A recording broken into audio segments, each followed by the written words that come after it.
আসসালামু আলাইকুম। আশা করি সবাই ভালো আছেন। এস অটোমেশন ইঞ্জিনিয়ারিং এর পক্ষ থেকে আমি ইঞ্জিনিয়ার মোহাম্মদ শরীফুল ইসলাম আজ আপনাদের সামনে সফটস্টার্টার ইনস্টলেশন রিলেটেড একটি ভিডিও নিয়ে উপস্থিত হয়েছি।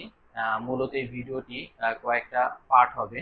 তো আজকের এই পার্টটিতে আমি একটি এবিবি ব্র্যান্ডের সফটস্টার্টার কিভাবে ইনস্টলেশন করতে হয় এবং কিভাবে কানেকশন করি, মানে পাওয়ার সার্কিট এবং কন্ট্রোল সার্কিট কিভাবে কানেকশন করেছি, আজকে মূলত আপনাদেরকে এই জিনিসগুলোই দেখাবো। সম্পূর্ণ ভিডিওটি দেখলে আপনারা সফটস্টার্টার রিলেটেড অনেক গুরুত্বপূর্ণ কিছু ইনফরমেশন পেয়ে যাবেন, যা আপনাদের বাস্তব জীবনে কাজে লাগবে, বা আপনারা যখন কোনো সফটস্টার্টার ইনস্টলেশন করবেন অথবা ট্রাবল শুটিং করবেন, সেই ক্ষেত্রে এই এক্সপিরিয়েন্সটা আপনাদের কাজে লাগবে।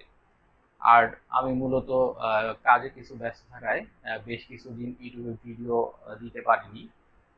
তো আশা করি এখন থেকে কন্টিনিউ আবার ইউটিউবে আমি পূর্বের মতো ভিডিও দেওয়ার চেষ্টা করব বা দিতে পারবো। তো আপনারা পূর্বের মতো আমাকে সমর্থন করলে আমিও আরো বেটার কিছু আউটপুট আপনাদেরকে দিতে পারবো। আমি আশা করব আপনারা সম্পূর্ণ ভিডিওটি দেখবেন, যেহেতু এটি একটি লার্নিং টাইপ ভিডিও, এবং ভিডিওটি দেখে যদি আপনাদের ভালো লেগে থাকে অবশ্যই চ্যানেলটি সাবস্ক্রাইব করে পাশে থাকা বেল আইকনটি বাজিয়ে দিবেন আমার পরবর্তী ভিডিওগুলো সবার আগে পাওয়ার জন্য। তো চলুন আমরা এখন গিয়ে সফটস্টার্টার কিভাবে আমরা ইনস্টলেশন করেছি সেই কাজটি দেখে আসি।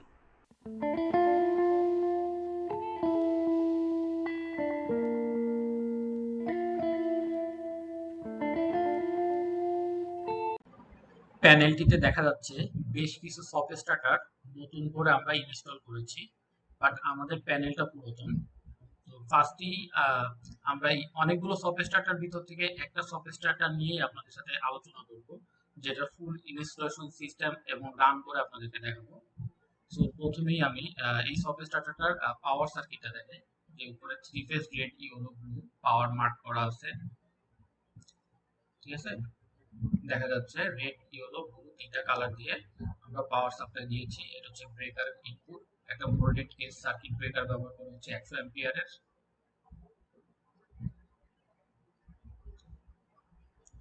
তো এটা হচ্ছে এমসিসিবিটার আউটপুট, যেটা সরাসরি সফটস্টার্টারের ইনপুটে ইন করেছে L1 L2 এবং L3 এর মাধ্যমে, এবং সরাসরি সেটা সফটস্টার্টার থেকে আউটপুট হয়ে এটা হচ্ছে আমাদের 45 কিলোওয়াট একটি সফটস্টার্টার। আমাদের মোটরটা 45 এর, যেহেতু এবিবি এই ড্রাইভটা হেভি ডিউটি, তাই 45 কিলোওয়াটের মোটরের জন্য 45 কিলোওয়াটের ড্রাইভ দেওয়া হচ্ছে। এটা হচ্ছে ড্রাইভ সফটস্টার্টার থেকে আপনার আউটপুট হয়ে যেটা মোটরের সরাসরি কানেকশন চলে দিয়েছে। এবার হচ্ছে যে আমরা সফটস্টার্টার কন্ট্রোল সার্কিটটা দেখি, এটা আমরা কিভাবে করেছি। এখানে হচ্ছে একটি ব্রেকারের মাধ্যমে 220 সাপ্লাই, যেটা কন্ট্রোল সাপ্লাই দেওয়া হয়েছে। এখানে যেহেতু প্রথমটা হচ্ছে আমাদের মেইন কন্ট্রোল সার্কিট, তারপরেরটা হচ্ছে প্রথম সফটস্টার্টার, এবং দ্বিতীয়টা হচ্ছে দ্বিতীয়। এখানে হচ্ছে দুইটা রিলে দেখা যাচ্ছে, অন অফ রিলে, জাস্ট একটা অফ আর একটা অন, অনের কাজ করবে সফটস্টার্টারটিতে। এটা হচ্ছে গ্রাউন্ডের কানেকশন, জাস্ট ডায়াগ্রামটা যেভাবে দেওয়া আছে আমরা সেম ভাবে কানেকশন দিয়েছি। 22 তে হচ্ছে গ্রাউন্ডের কানেকশন, 20 এন্ড 21 এই দুটা থেকে হচ্ছে 24 ভোল্ট ডিসি বের হয়ে, যেটা আমরা সুইচিং এর কাজে ইউজ করব। এখান থেকে ডিসি বের হয়েছে, এবং হচ্ছে 19 18 এবং 19 এই দুটো হচ্ছে ডায়াগ্রামে শর্ট আছে, মানে আমরা শর্ট করে দিয়েছি। হ্যাঁ, এই দুটো কেবল আমরা শর্ট করে দিয়েছি। এবার হচ্ছে গিয়ে 13 এবং হচ্ছে 14, এখানে ডায়াগ্রামে 13 এন্ড 14 দেখা যাচ্ছে। তো 14টা হচ্ছে অফ পুশ, আর 13টা হচ্ছে অন পুশ, মানে 24 ভোল্টটা অফ পুশে অলওয়েজ পেয়ে থাকতে হবে। এবং 13 এ যখন আমরা সুইচিং করব একটা রিলের মাধ্যমে, মানে পুশ বাটন যখন সুইচিং করব, রিলেটা যখন ধরবে তখন আমার সফটওয়্যারটি রান হবে। এটা হচ্ছে এল আর এল। সফটওয়্যারটি কন্ট্রোল পাওয়ার সাপ্লাই দেওয়া হচ্ছে 220 টার্মিনাল নাম্বার 1 এবং 2 এর মাধ্যমে। আমি আবার স্টার্টটা দেখাচ্ছি, এটা হচ্ছে স্টার্ট, জাস্ট 24 ভোল্টটা এসে 13 এ কানেক্ট হলে আমার সফটওয়্যারটি রান হয়ে যাবে। এটা হচ্ছে আমাদের সফটস্টার্টারের সিম্পল কন্ট্রোল সিস্টেম, জাস্ট জটিল করে করা হয়নি। একটা সিম্পল সফটস্টার্টার দিয়ে আমরা জাস্ট একটা ইন্ডাকশন মোটর চালাচ্ছি।